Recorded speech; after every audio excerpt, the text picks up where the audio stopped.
সম্মানিত শ্রোতা বন্ধুরা, আসসালামু আলাইকুম। আপনাদের কাছে আমি আরও একটা পরকালের সংবাদ নিয়ে এসেছি। যদিও আমার বক্তব্যের মধ্যে কোনো ভুল থাকে, প্রিয় ভাইয়েরা আমাকে ক্ষমা করবেন।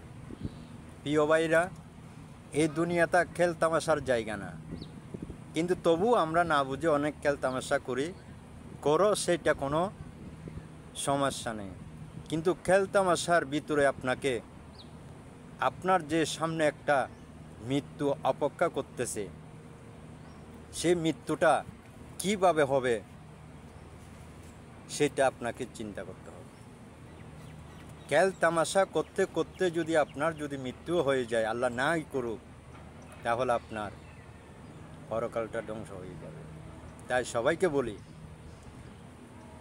এই দুনিয়াটা খেল তামাশার ফাঁকেও আপনি যদি একটি বারও যদি পরকালের চিন্তা করেন, প্রিয় ভাইরা, হয়তো আপনাদের আল্লাহর রহমত বর্ষণ হবে। আমি চাই সকল ধর্মের মানুষ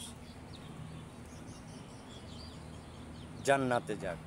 আমি চাই না আমার প্রিয় ভাইয়েরা, আমার কলেজার টুকরো ভাইয়েরা, আমার প্রাণের ভাইয়েরা, কেউ যেন একটি মানুষও যেন পরকালে বিপদে না পড়ুক। সবাই যেন জান্নাতে যায়, তার জন্য আমার এই সুসংবাদ। সবাই পরকালের চিন্তাধারা করবেন।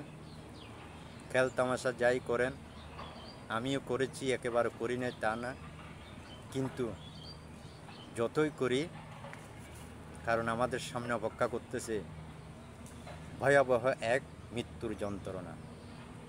তাকে আমরা গ্রহণ করে নিতে হবে। আপনি না নিলেও আপনাকে গ্রহণ করে নেবে সেই মৃত্যু। এই মৃত্যু থেকে কেউ বাঁচতে পারবে না, কেউ বাঁচে নাই। রাজা বাদশাহ সবাই এই মৃত্যুকে গ্রহণ করে নিয়েছে। সুতরাং আমি আর আপনাকেও এই মৃত্যুকে গ্রহণ করে নিতে হবে, কারণ মৃত্যু একটা অবধারিত সত্য। আমাদেরকে জীবন দিয়েছেন, তার সাথে সাথে মৃত্যু আমাদের জন্য সৃষ্টি করে দিয়েছেন। তা না হলে আমরা পৃথিবীর কোনো মানুষকে মানুষ করতাম না। মৃত্যু আছে বলে হয়তো আমাদের একটু হলেও স্মরণ জাগে যে আমাদের সামনে মৃত্যু আছে। তাই শ্রোতা বন্ধুরা, সবাইকে বলবো, পথ চলার সময় সময় আপনারা সবাই মৃত্যুর কথাই স্মরণ করবেন।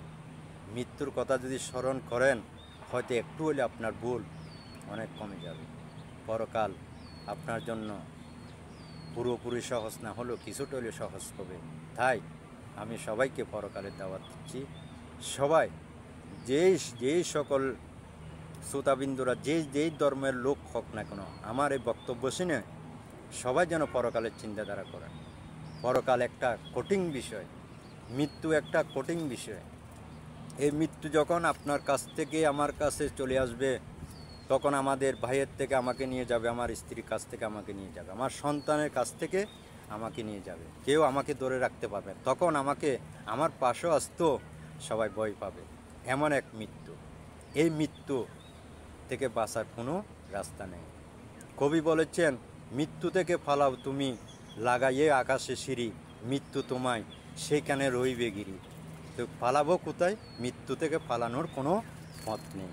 তাই কবিও লিখে গেছিলেন, এই মৃত্যুর চিন্তা করো, জীবনে যাই করো মৃত্যুর চিন্তা করো, জীবনে যাই খেলতামাশা করো মৃত্যুর চিন্তা করো, জীবনে যেখানে যাও মৃত্যুর চিন্তা করো।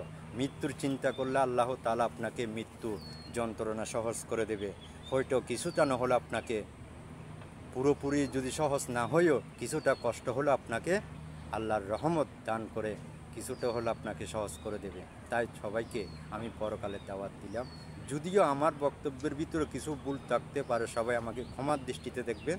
তবে সবাই পরকালের চিন্তা করে পথ চলাচল করবেন। সবাইকে অভিনন্দন, সবাইকে দোয়া জানিয়ে আমার এই বক্তব্য শেষ করলাম। সবাই আমাকে একটু দোয়া ও ভালোবাসা দিয়ে যাবেন। এই মৃত্যুর বক্তব্যটা সবাই যদি একটা শেয়ার করে সবাইকে জানিয়ে দেন, আশা করি কারো হতে হবে না। সবাই একটা শেয়ার করে সবার কাছে পৌঁছিয়ে দিন। সবাই যেন এই মৃত্যুর চিন্তা একটু হলে হয়তো করতে পারে। আপনারা সবাই করে দিন, তাহলে আল্লাহ তাআলা আপনাকে রহমত দান করবে। সবার কাছে যেন আমার এই দাওয়াতটা যেন পৌঁছে যায়, সবাই শেয়ার করে সবাইকে জানিয়ে দিন। সবাইকে আমার সালাম, আসসালামু আলাইকুম। প্রিয় শ্রোতা বন্ধুরা, আমার জন্য দোয়া করবেন। আসসালামু আলাইকুম।